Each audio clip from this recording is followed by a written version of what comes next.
Hello डीएवियंस, welcome to DAV गुरु। चलिए science के chapter number 6 को पूरा रिवाइज कर लेते हैं। ये एक शॉर्ट वीडियो है जिसमें कि कम समय में चैप्टर के हर टॉपिक को हमें डिस्कस करना है ताकि बोर्ड्स एग्जाम में आप हर क्वेश्चन को आंसर कर पाएं। इस चैप्टर के सारे इंपॉर्टेंट क्वेश्चन आंसर आपको इस वाले बुक में मिल जाएंगे। आप इसको परचेज कर लीजिएगा। बुक को खरीदने के लिए यहाँ पर व्यू प्रोडक्ट का आइकन है, उस पर क्लिक कीजिए, आपको फ्लिपकार्ट का लिंक मिल जाएगा। इसके अलावा अभी जो नोट्स हम लोग डिस्कस करेंगे वो आप हमारे वेबसाइट www.davguru.in से डाउनलोड भी कर सकते हैं। आप वेबसाइट को जरूर चेकआउट कर लीजिएगा। इस चैप्टर में सबसे पहले हमें समझना है कि एनर्जी एग्जैक्टली होता क्या है। एनर्जी का डेफिनेशन ऐसे हम लिख सकते हैं, energy is defined as the capacity of a body to do work. मतलब अगर एक बॉडी में कार्य करने की क्षमता है, वो वर्क कर पा रहा है, तो हम कहेंगे कि उसमें एनर्जी है। अब ये वर्क कैसे डिफाइन होता है, कैसे समझेंगे कि वर्क हो रहा है। सिंपल लैंग्वेज में कहे तो अगर आप किसी ऑब्जेक्ट को डिस्प्लेस कर पा रहे हैं, मतलब आप वर्क कर रहे हैं। अगर आपने एक ऑब्जेक्ट को पुश किया, फोर्स लगाया इस पर, और ये ऑब्जेक्ट यहाँ से डिस्प्लेस होकर यहाँ आ गया, मतलब वर्क इज डन। और इतना करने के लिए आपके पास एनर्जी होना चाहिए। नेक्स्ट है फॉर्म्स ऑफ एनर्जी। एनर्जी अलग अलग तरह का हो सकता है। It can B mechanical energy, heat energy, chemical energy, electrical energy, light energy, sound energy and nuclear energy. ये सब अलग अलग तरह के एनर्जी फॉर्म्स हैं जो कि हमारे आसपास हमें देखने को मिल सकते हैं। नेक्स्ट है law of conservation of energy. Conservation का मतलब होता है कि एनर्जी को ना तो हम क्रिएट कर सकते हैं ना ही डिस्ट्रॉय कर सकते हैं। Energy can not be created और destroyed but it can be inter converted between different forms. हम केवल एक एनर्जी फॉर्म को दूसरे एनर्जी फॉर्म में कन्वर्ट कर सकते हैं, बट क्रिएट या डिस्ट्रॉय नहीं कर सकते। एग्जाम्पल के लिए, अगर आप हीटर चला रहे हैं तो आपको हीट एनर्जी मिलती है, लेकिन वही हीट एनर्जी आप क्रिएट नहीं कर रहे होते हैं। उसके लिए आप दूसरा एनर्जी यूज़ कर रहे होते हैं जो कि है इलेक्ट्रिकल एनर्जी। वहाँ पे इलेक्ट्रिकल एनर्जी हीट एनर्जी में कन्वर्ट होता है। डेली लाइफ में जो भी एनर्जी हम लोग यूज़ करते हैं वो अलग अलग सब्सटेंसेस में स्टोर्ड रहता है, उसी में जमा रहता है। हम बस उसी एनर्जी को निकालते हैं, उसको कन्वर्ट करते हैं अलग अलग तरह के फॉर्म्स ऑफ एनर्जी में। एग्जाम्पल के लिए, हम लोग अलग अलग तरह के फ्यूल्स यूज़ करते हैं। फ्यूल में कोयला भी आता है, डीजल, पेट्रोल, सब फ्यूल ही है। हम उसको जलाते हैं, उससे हमें हीट एनर्जी मिलता है। उस हीट एनर्जी का यूज़ करके हम लोग लाइट एनर्जी बना सकते हैं, इलेक्ट्रिकल एनर्जी बना सकते हैं, केमिकल एनर्जी बना सकते हैं, मैकेनिकल एनर्जी बना सकते हैं, साउंड एनर्जी बना सकते हैं। मतलब उसी हीट एनर्जी का यूज़ करके अलग अलग तरह का एनर्जी बनाया जा सकता है अकॉर्डिंग टू आवर रिक्वायरमेंट। तो यहाँ से आप फ्यूल का डेफिनेशन याद रखिएगा कि ऐसे सब्सटेंसेस जिसको बर्न करने पर, एयर के प्रेजेंस में बर्न करने पर हमें हीट एनर्जी मिलती है, उसी सब्सटेंस को हम लोग फ्यूल कहते हैं। नेक्स्ट टॉपिक है classification of sources of energy. अलग अलग तरह के सोर्सेस है जिससे कि हमें एनर्जी मिलती है, लेकिन सबको अलग अलग स्टडी हम नहीं कर सकते, इसीलिए हमने उसको क्लासीफाई कर दिया है इनटू डिफरेंट कैटेगरीज। ये सारे टॉपिक्स आपको सोशल साइंस में भी देखने को मिला था चैप्टर नंबर 1 में, रिसोर्स वाले चैप्टर में। तो उससे भी बहुत कुछ यहाँ पे मैच होता हुआ आपको दिखेगा। सोर्सेस ऑफ एनर्जी को हम लोग 3 क्राइटेरिया के बेसिस पे क्लासीफाई कर सकते हैं। सबसे पहला है अकरेंस के बेसिस पे। अकरेंस के बेसिस पे एनर्जी सोर्सेस दो तरह के हो सकते हैं, पहला नेचुरल सोर्सेस और दूसरा मैन मेड या synthetic sources. Natural energy source ऐसे एनर्जी सोर्सेस को कहेंगे which are made available by nature, such as solar, wind and hydro energy. ये सारे एनर्जी सोर्सेज जो है ना, नेचर हमारे लिए अवेलेबल करवाता है, इसको हम नहीं बनाते, इसीलिए ये नेचुरल सोर्सेस में रखा जाएगा। दूसरा है synthetic sources. Use man made material. इसमें ऐसे सब्सटेंसेस आते हैं जो कि मैन मेड होते हैं और उसी की मदद से हमें एनर्जी मिलती है। जैसे कि केमिकल एनर्जी स्टोर्ड रहता है बैटरी में, वॉचेस में, कैलकुलेटर्स में, और ये जो है एक तरह का man made source of energy है, इसको इंसान ने बनाया है। दूसरा है फिजिकल स्टेट। फिजिकल स्टेट के बेसिस पे एनर्जी सोर्सेस 3 तरह के हो सकते हैं। एनर्जी सोर्स सॉलिड भी हो सकता है, लिक्विड भी हो सकता है और गैस भी हो सकता है। सॉलिड की बात करें तो फायरवुड यानी कि जो लकड़ी है जिसको जला के हीट एनर्जी मिल सकती है, चारकोल, कोयला, ये सब जो है सॉलिड सोर्स ऑफ एनर्जी हो गया। लिक्विड की बात करें तो केरोसिन, पेट्रोल, डीजल, ये सब लिक्विड सोर्स ऑफ एनर्जी हो गया। और गैस की बात करें तो एलपीजी जिसको लिक्विफाइड पेट्रोलियम गैस कहते हैं, सीएनजी जिसको कंप्रेस्ड नेचुरल गैस कहते हैं, ये सब गैसियस सोर्स ऑफ एनर्जी हो गए। तीसरा क्राइटेरिया है अवेलेबिलिटी के बेसिस पे। अवेलेबिलिटी के बेसिस पे दो तरह के सोर्सेस ऑफ एनर्जी हो सकते हैं। पहला है रिन्यूएबल। रिन्यूएबल किसको कहेंगे? Natural resources that replenish themselves over short period, they are inexhaustible. ऐसे सोर्स ऑफ एनर्जी जो कि अपने आप को रिप्लेनिश कर लेते हैं तुरंत कम समय में, और ये जल्दी खत्म नहीं होते हैं, दे आर इनएग्जॉस्टेबल। जैसे कि सन से मिलने वाला एनर्जी, विंड से मिलने वाला एनर्जी, बायोमास से मिलने वाला एनर्जी, हाइड्रो पावर से मिलने वाला एनर्जी, ये सब जो है कभी खत्म नहीं होगा, ये सब अपने आप को बहुत जल्दी रिप्लेनिश कर लेता है, तो इसीलिए हम लोग इन सारे एनर्जी सोर्सेज को रिन्यूएबल कहेंगे। दूसरा नॉन रिन्यूएबल किसको कहेंगे?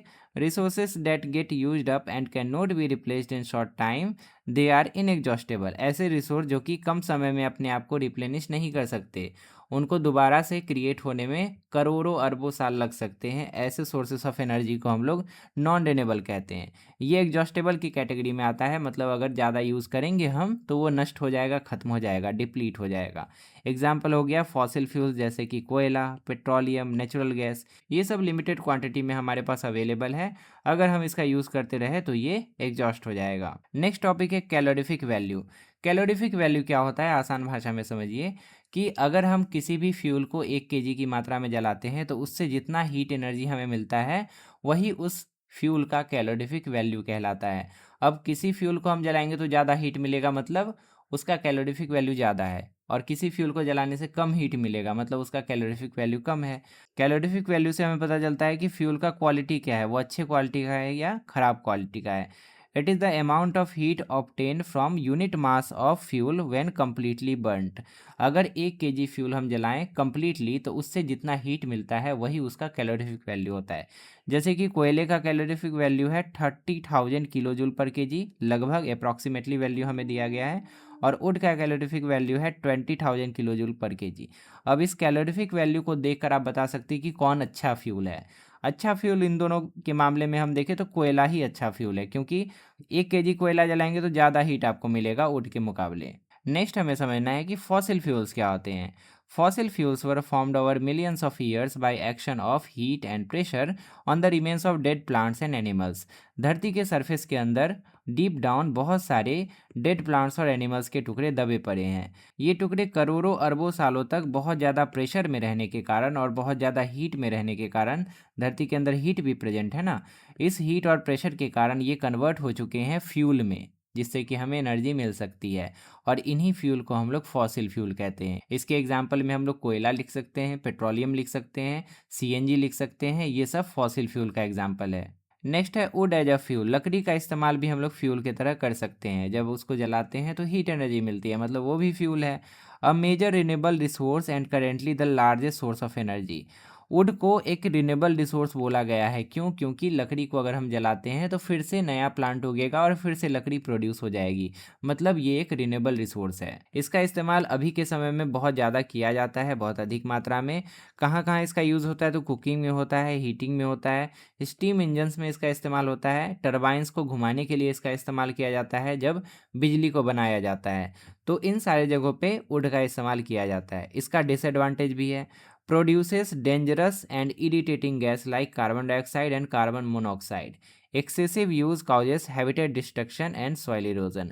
अगर हम बहुत अधिक मात्रा में इसका इस्तेमाल करेंगे लकड़ियों का, तो इससे हैबिटेट का डिस्ट्रक्शन होगा, यानी कि जंगल नष्ट होने लगेंगे, और इससे सॉइल इरोजन भी बढ़ जाएगा, मिट्टी का कटाव होना भी बढ़ जाएगा।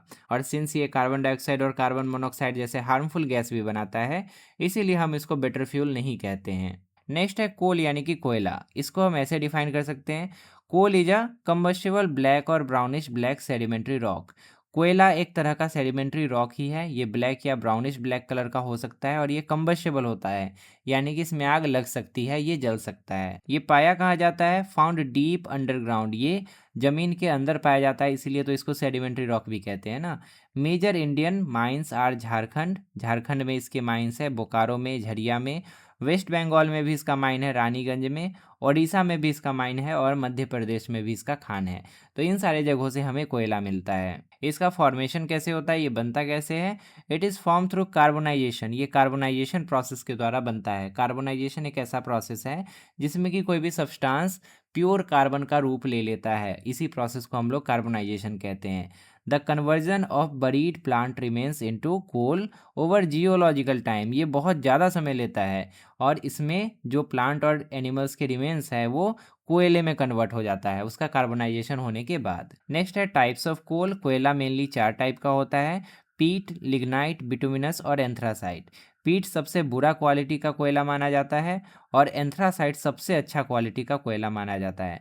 ऐसा इसीलिए क्योंकि पीट का पूरी तरह से कार्बनाइजेशन नहीं हुआ रहता है, इसमें केवल 30% ही कार्बन रहता है, जबकि एंथ्रासाइट का कार्बनाइजेशन बहुत हद तक हो गया रहता है, इसमें 90% कार्बन मौजूद रहता है। तो कार्बन परसेंटेज के बेसिस पे यहाँ पे 4 अलग अलग तरह के कोयले हमें देखने को मिल सकते हैं। पीट के बारे में पढ़ते हैं। It is soft brown substance, 30% carbon, the earliest stage of formation. मतलब कोयला जब बनना शुरू ही होता है ना, उसी समय 30% जब कार्बन को रीच करता है तब हम लोग उसको पीट कहते हैं। दूसरा है लिग्नाइट, 38% कार्बन इसमें होता है, ये लोएस्ट ग्रेड का कोयला माना जाता है और इसका इस्तेमाल पावर जनरेशन के लिए किया जाता है। नेक्स्ट है बिटुमिनस, इसमें 65% कार्बन होता है, used for power and making Coke. इससे कोक बनाया जाता है, पीने वाला कोक नहीं, दूसरा कोक होता है, अभी नेक्स्ट टॉपिक में हम लोग देखेंगे। नेक्स्ट है एंथ्रासाइट, इसमें 90% से ज़्यादा कार्बन होता है और इसको हाईएस्ट ग्रेड का कोयला माना जाता है, ये सबसे हार्ड कोल होता है और सबसे बेहतर कोयला यही होता है। नेक्स्ट है डिस्ट्रक्टिव डिस्टिलेशन। डिस्ट्रक्टिव डिस्टिलेशन एक ऐसा प्रोसेस है जिसके थ्रू कोयला से हम लोग कोक बनाते हैं, कोल तार बनाते हैं और कोल गैस बनाते हैं।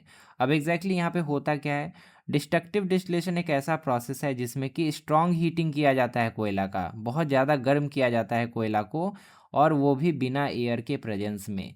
मतलब हवा के अब्सेंस में कोयला को जब बहुत ज़्यादा गर्म किया जाता है तब ये तीनों प्रोडक्ट्स हमें मिलते हैं। सबसे पहला कोक। कोक होता क्या है, ये हार्ड होता है, पोरस होता है और स्मोकलेस फ्यूल होता है जिसका इस्तेमाल मेटल एक्सट्रैक्शन के लिए किया जाता है। आपको पता होगा कि ओर से मेटल हमें मिलता है और उसी ओर से मेटल निकालने के लिए कोक का इस्तेमाल किया जाता है।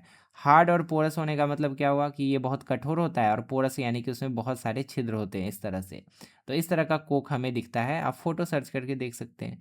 दूसरा है कोलतार। कोलतार क्या होता है, ये ब्लैक विस्कस फ्लूइड होता है, काले कलर का विस्कस यानी कि गाढ़ा लिक्विड होता है, जिससे डाई बनता है, ड्रग्स बनता है, परफ्यूम बनता है और पेंट बनता है। तीसरा है कोल गैस। कोल गैस एक इनफ्लेमेबल गैस होता है, मतलब इसमें आग लग सकती है और इसका इस्तेमाल इंडस्ट्रियल और डोमेस्टिक फ्यूल के रूप में किया जाता है। फैक्ट्रीज में भी इसका इस्तेमाल किया जाता है और घर में भी इसका इस्तेमाल किया जा सकता है फ्यूल के तरह, मतलब इसको जला के हम लोग हीट एनर्जी गेन कर सकते हैं। नेक्स्ट है पेट्रोलियम। पेट्रोलियम को पेट्रोल मत समझ लीजिएगा, पेट्रोल पेट्रोलियम से ही मिलता है, लेकिन पेट्रोलियम अलग है और पेट्रोल अलग है। पेट्रोलियम होता कैसा है, it is a dark viscous foul smelling liquid known as crude oil और लिक्विड गोल्ड। पेट्रोलियम काले कलर का होता है, विस्कस यानी कि गाढ़ा होता है, फाउल स्मेलिंग यानी कि बहुत गंदा स्मेल करता है, और इसको हम लोग क्रूड ऑयल भी कहते हैं और लिक्विड गोल्ड भी कहते हैं क्योंकि इससे काफ़ी महंगी चीज़ें बनाई जाती है। अकरेंस यानी कि ये पाया कहाँ जाता है, found between impervious rocks at depth of 500 metre to 2000 metre floating above salt water. Petroleum impervious rocks के बीच में पाया जाता है। इम्परवियस रॉक्स यानी कि इसके आर पार कुछ भी पास नहीं कर सकता। तो ये देखिए, ये भी इम्परवियस है, ये भी इम्परवियस है, और यहाँ पे पेट्रोलियम पाया जा रहा है, और पेट्रोलियम सलाइन वाटर यानी कि सॉल्ट वाटर के ऊपर फ्लोट कर रहा है, तैर रहा है उसके ऊपर, क्योंकि पेट्रोलियम वाटर से हल्का होता है। और इसके ऊपर यहाँ पे जो स्पेस है ना, इसमें नेचुरल गैस भरा हुआ है, जिससे कि जिसको हम लोग सीएनजी कहते हैं ना, वो यहाँ पे भरा हुआ है। जब इस पेट्रोलियम को निकाला जाता है और इसका रिफाइनिंग किया जाता है तो इस प्रोसेस में पेट्रोलियम से हमें कई सारे यूज़फुल कंपोनेंट्स मिलते हैं, कई सारे मल्टीपल प्रोडक्ट्स हमें मिलते हैं। जैसे कि सबसे पहला है रेसिडुअल ऑयल। इससे असफाल्ट बनाया जाता है, असफाल्ट से आपको पता है रोड बनता है, रस्ट प्रिवेंशन के लिए भी इसका इस्तेमाल किया जाता है ताकि लोहे में जंग ना लगे। इससे पैराफिन वैक्स बनता है जिससे कि कैंडल बन सकता है, ऑइंटमेंट यानी कि मलहम बन सकता है, ग्रीस बन सकता है, और इसी से लुब्रिकेटिंग ऑयल जो मोबिल होता है, जो इंजन में डाला जाता है, वो भी इसी से बनाया जाता है। ये सारे प्रोडक्ट्स हो गए रेसिडुअल ऑयल के। दूसरा है फ्यूल ऑयल। आपको पता होगा कि जब इलेक्ट्रिसिटी को जनरेट किया जाता है तो वहाँ पे एक बड़ा सा बॉयलर होता है जिसमें कि वाटर भरा होता है, उससे स्टीम बनता है और इसी स्टीम से टरबाइन घूमता है और बिजली बनता है। तो उस बॉयलर में भी फ्यूल ऑयल का इस्तेमाल किया जाता है। नेक्स्ट है डीजल। डीजल तो आपको पता है कि व्हीकल्स में, जनरेटर्स में हम इस्तेमाल करते हैं। नेक्स्ट है केरोसिन। इसका इस्तेमाल डोमेस्टिक फ्यूल के रूप में होता है और लालटेन में इसका इस्तेमाल होता है। नेक्स्ट है गैसोलीन या पेट्रोल। ये भी आपको पता है कि कार में, मोटरसाइकिल में, ड्राई क्लीनिंग में, एविएशन फ्यूल के रूप में इसका इस्तेमाल किया जाता है। नेक्स्ट है पेट्रोलियम गैस या एलपीजी। इसका इस्तेमाल हम लोग डोमेस्टिक फ्यूल के रूप में घर में करते हैं। जो घर का गैस होता है वो एलपीजी होता है। तो ये सारे जो प्रोडक्ट्स हमें देखने को मिल रहे हैं यहाँ पे, वो सब कहीं ना कहीं पेट्रोलियम से ही मिलता है, क्रूड ऑयल से ही मिलता है। नेक्स्ट है नेचुरल गैस। नेचुरल गैस क्या होता है? फाउंड ट्रैप्ड एवं पेट्रोलियम लेयर्स। नेचुरल गैस जो है पेट्रोलियम का जो लेयर है उसके ऊपर और इम्परवियस रॉक के नीचे, ये जो बीच का स्पेस है इसी में फंसा हुआ रहता है। जब इस नेचुरल गैस को निकाल के किसी सिलेंडर में कंप्रेस करके हम भर देते हैं तो उसी को कहा जाता है सीएनजी, यानी कि कंप्रेस्ड नेचुरल गैस। ये नेचुरल गैस होता है जो कि कंप्रेस करके रखा जाता है बहुत ज़्यादा प्रेशर के अंडर। ये इंडिया में कहाँ कहाँ पाया जाता है? तो ये गोदावरी कृष्णा बेसिन में पाया जाता है, मुंबई हाई में पाया जाता है और त्रिपुरा में पाया जाता है। इसका इस्तेमाल कहाँ कहाँ होता है? इसका इस्तेमाल हम लोग फ्यूल की तरह करते हैं क्योंकि इसका कैलोरीफिक वैल्यू काफ़ी ज़्यादा होता है। क्या होता है कैलोरीफिक वैल्यू? मतलब 1 kg सीएनजी को जलाकर बहुत ज़्यादा हीट प्रोड्यूस किया जा सकता है, इसलिए ये अच्छा फ्यूल माना जाता है। इसका इस्तेमाल ग्रीनर ऑटोमोबाइल फ्यूल के रूप में किया जाता है, मतलब इससे पॉल्यूशन बहुत कम होता है। इसका इस्तेमाल फर्टिलाइज़र बनाने के लिए और अलग अलग तरह के केमिकल्स को बनाने के लिए भी किया जाता है। नेक्स्ट टॉपिक है क्लीनर फ्यूल। क्लीनर फ्यूल ऐसे फ्यूल को कहा जाता है जिसको जलाने पर बहुत कम या नहीं के बराबर पॉल्यूशन होता हो। The environment is under strain due to population growth and fossil fuel pollution. हमारा इन्वायरमेंट खतरे में है क्योंकि पॉपुलेशन तेज़ी से बढ़ रहा है और फॉसिल फ्यूल जो जलाए जाते हैं ना, उससे पॉल्यूशन काफ़ी ज़्यादा होता है। इसीलिए हमारे लिए ज़रूरी है कि हम ऐसे टेक्नोलॉजी को डेवलप करें ताकि रिन्यूएबल रिसोर्सेज पे डिपेंडेंसी को बढ़ाया जा सके। हम बायोमास का यूज़ कर सके, वाटर एनर्जी का यूज़ कर सके, विंड एनर्जी, सोलर एनर्जी का अधिक से अधिक यूज़ कर सके। इसके अलावा और भी हमारे पास ऑप्शंस है, जैसे कि एलपीजी का इस्तेमाल, सीएनजी का इस्तेमाल, बायोमास का इस्तेमाल करने से हमारे एनवायरनमेंट को काफ़ी हद तक बचाया जा सकता है। नेचुरल गैस इसीलिए अच्छा माना जाता है क्योंकि जब ये जलता है तो बहुत कम अमाउंट में पॉल्यूटेंट रिलीज होते हैं और इसमें एकदम नहीं के बराबर ऐश यानी कि राख प्रोड्यूस होता है। अगला है बायोमास। प्लांट्स का जो रेसिड्यू बचा होता है उससे भी हमें एनर्जी मिल सकती है और उससे जब एनर्जी मिलती है और हम उसको जलाते हैं तो वो उतना ही कार्बन डाइऑक्साइड प्रोड्यूस करता है जितना वो प्लांट फोटोसिंथेसिस के दौरान यूज़ कर चुका है। तो इसीलिए एक तरह से ये कार्बन न्यूट्रल होता है, ये इमिशंस को बैलेंस कर देता है। फ्यूचर में हमारे लिए ज़रूरी है कि हम लोग क्लीनर फ्यूल्स पे शिफ्ट हों, जैसे कि टाइडल एनर्जी, जियोथर्मल जो धरती के अंदर गर्मी है उससे भी एनर्जी बनाई जा सकती है, hydel energy, solar energy, wind energy, to reduce global warming and preserve fossil fuels for future generation. और इससे हम लोग ग्लोबल वार्मिंग को भी कम कर सकते हैं, कंट्रोल कर सकते हैं और फॉसिल फ्यूल्स को फ्यूचर जनरेशन के लिए भी बचा के रख सकते हैं। फाइनली हमने पूरे चैप्टर को रिवाइज कर लिया। इंपॉर्टेंट क्वेश्चन आंसर आपको इस वाले बुक में मिल जाएंगे। यहाँ पर व्यू प्रोडक्ट का आइकन है, उस पर क्लिक कीजिए, आपको फ्लिपकार्ट पे परचेज करने का लिंक मिल जाएगा। लेफ्ट साइड में क्लिक करके आप प्लेलिस्ट ओपन कर सकते हैं जहाँ आपको और भी चैप्टर्स के रिवीजन वीडियोज़ मिल जाएंगे और राइट साइड में क्लिक करके आप अगला वीडियो देख सकते हैं। फिलहाल इस वीडियो में इतना ही, मिलते हैं अगली क्लास में एक नए चैप्टर के साथ। तब तक के लिए अपना ध्यान रखिए और अच्छे से पढ़ाई करते रहिए।